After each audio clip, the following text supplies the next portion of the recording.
Hi everyone, welcome back to the Kind Health Group YouTube channel, Straight Talk COVID-19, whatever we want to call it, episode 3. It's Saturday, March 14th, and we're back to give you as much information as you can possibly stand to take.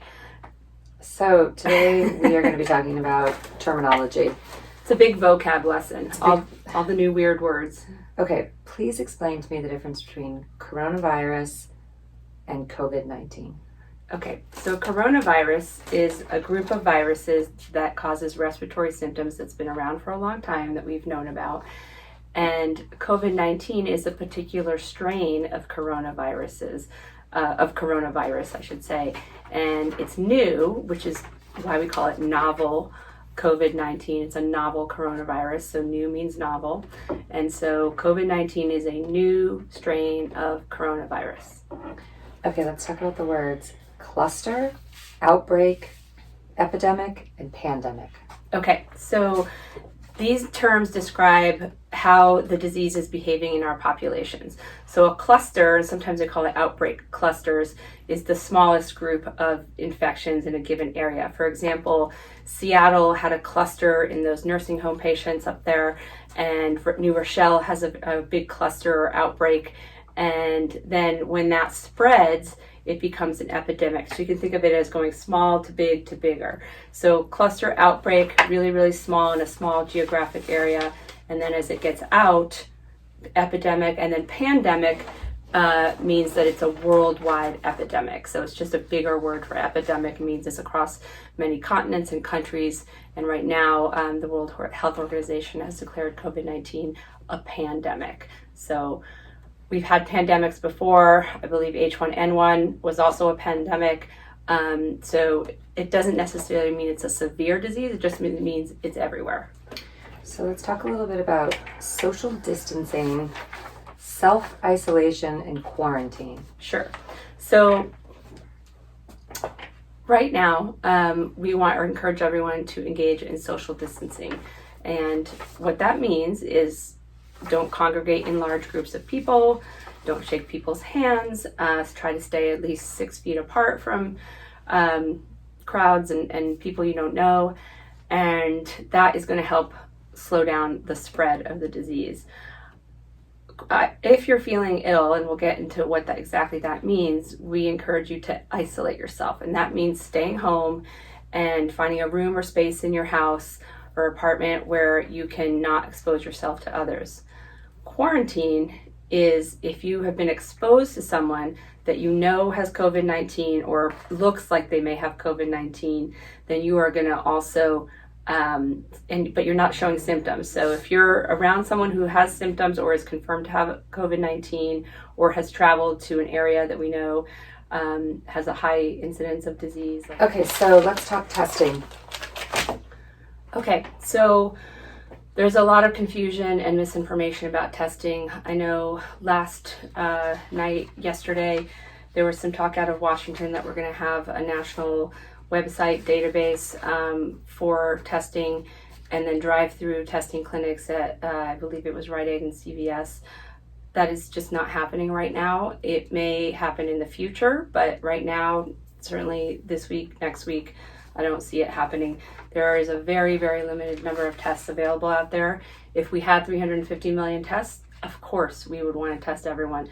We don't have the tests available or the resources to do that right now.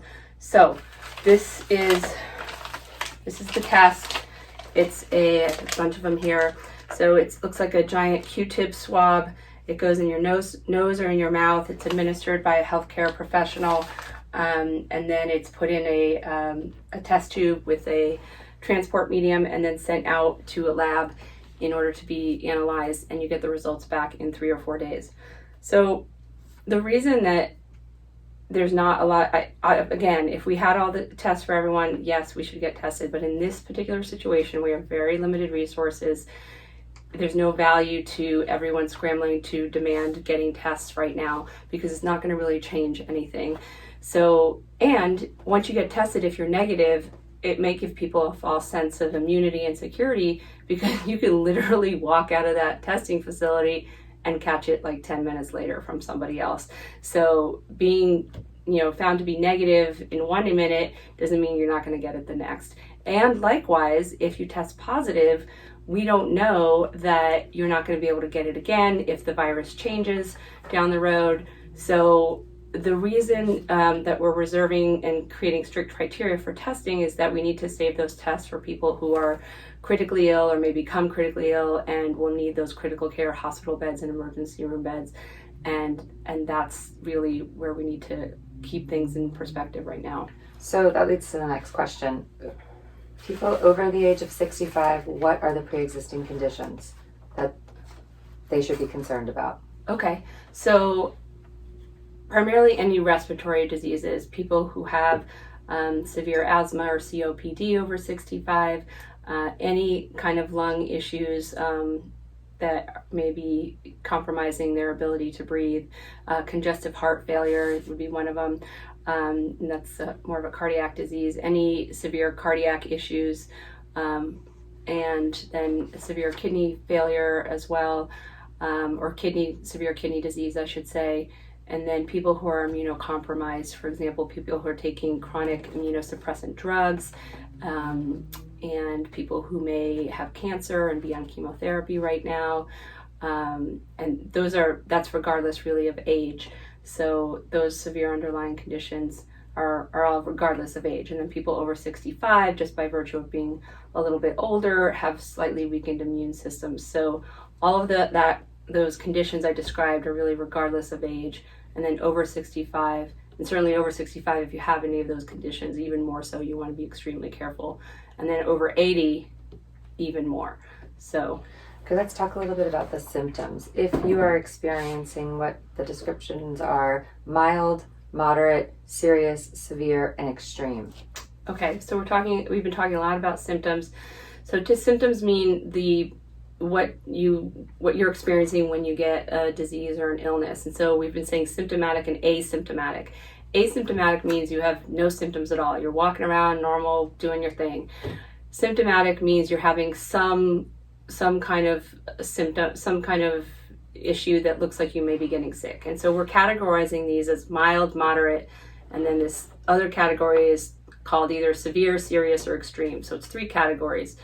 Mild means that you may have a slight cough or feeling run down, tired, you may have a headache, you may be kind of achy. It's kind of like a flu-like presentation, a flu-like feeling. But you can still kind of go about your daily life and you're not feeling too bad. You can manage at home with some over-the-counter remedies, that sort of thing. You may have a low-grade fever, and then you ought to think about it as a continuum. So moderate would be if you then start to develop a fever, and even with mild disease, you can still have a fever. And in medicine, we consider a fever to be anything of 100.5 and above. So when someone tells me they have a fever and they're 98.9, doesn't count. Sorry. So or even 99 really. So when you're starting to develop a higher fever.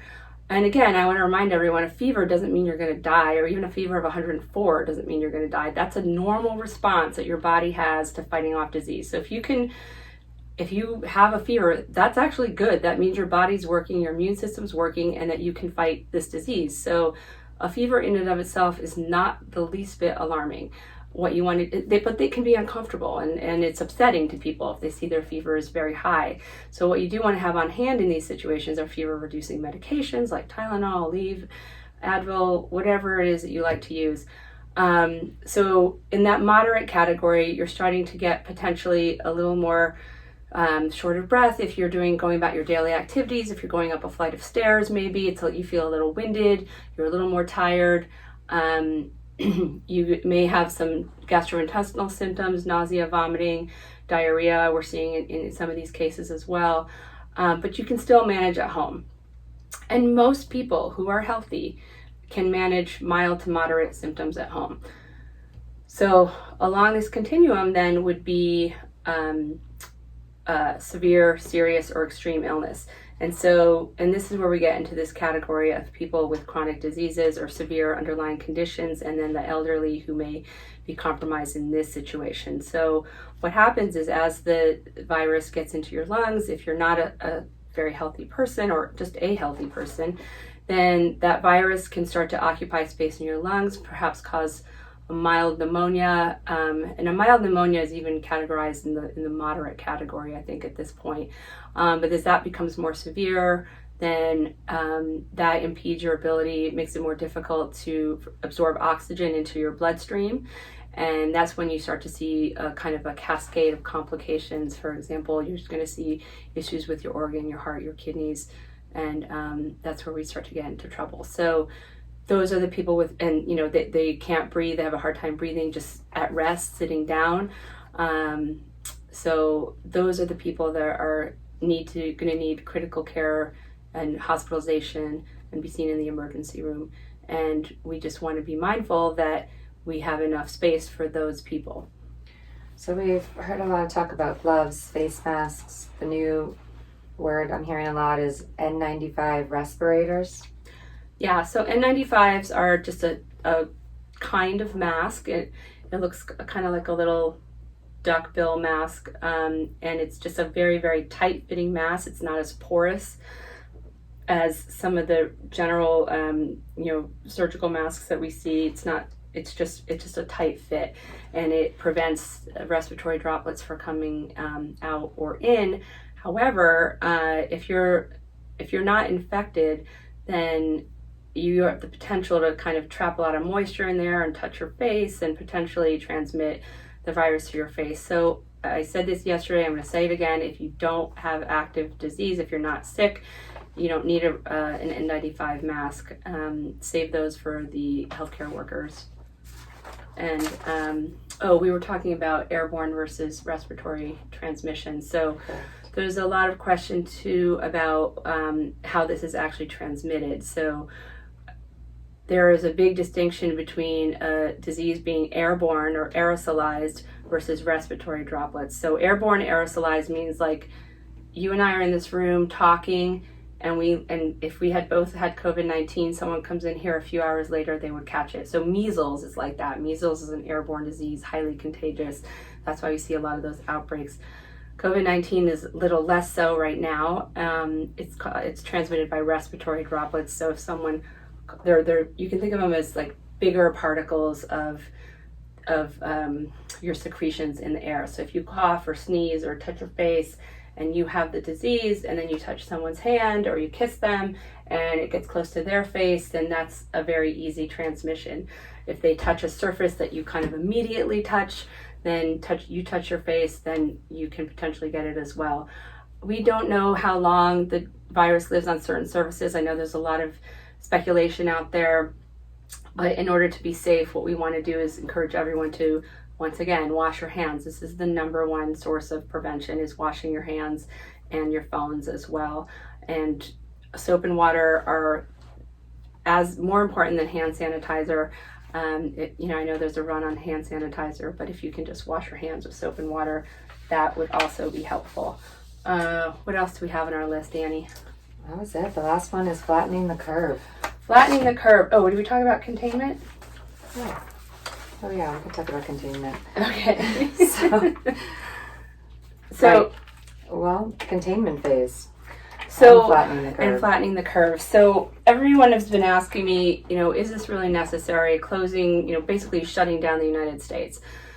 So what we want to do is slow this down so that we can kind of get a handle on what's happening from a healthcare perspective, and that we don't overwhelm the healthcare system with thousands and thousands of people flooding our ERs and our hospitals and our medical offices, and then spreading it even further. So you can think of the disease as a curve, and if we didn't do any containment means just all of these measures that are done in a public health emergency, where we kind of cut people off from a lot of socializing in large gathering and getting together in large gatherings, and hopefully this will slow it down. So if we didn't do that, then the disease would just spike up, and then we would have a really hard time with that, and it would just get worse and worse. So by doing all this, we're essentially flattening that disease spike, that curve, and trying to just slow it down over time.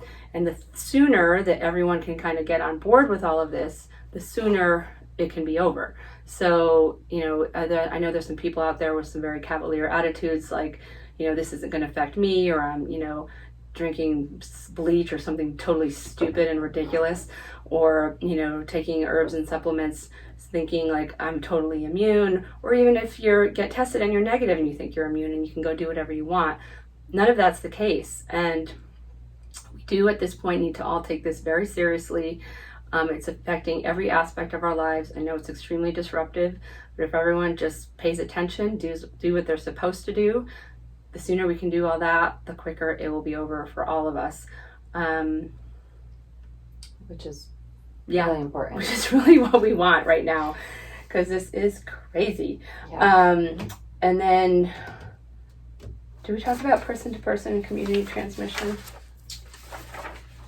No, we didn't. I mean, yeah, we did a little bit, but why don't you talk person to person? You explained pretty well with droplets. Yeah, so initially we were seeing the people that were getting the disease were only people that had come from those high countries with high concentrations of disease, like the 5 countries we had talked about, and then Europe.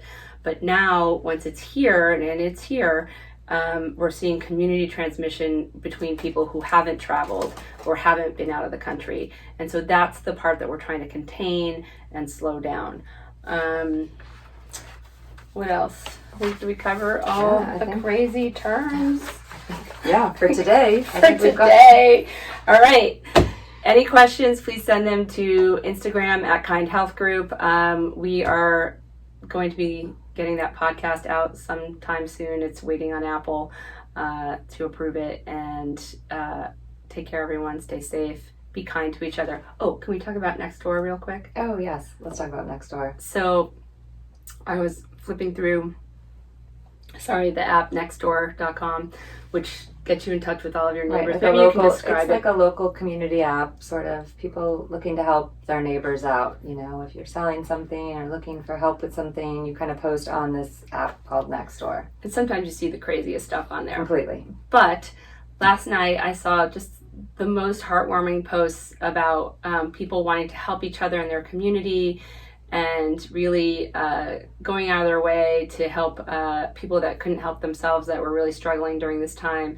And that was just so heartwarming to me, and that's what we need to see more of. We need to come together as a community and as a nation to really be kind and compassionate to one another, and really help each other out during this time. And that's what I want to see more of. I agree. It was really nice. People offering to go shopping for, neighbors who might be in that compromised category. It was just, It's a great thing. It's a great sense of community and how to help each other out. Yeah. So the more we can do of that, everyone, the better we'll all be. All right. Thank you. Stay safe out there. Bye. Bye.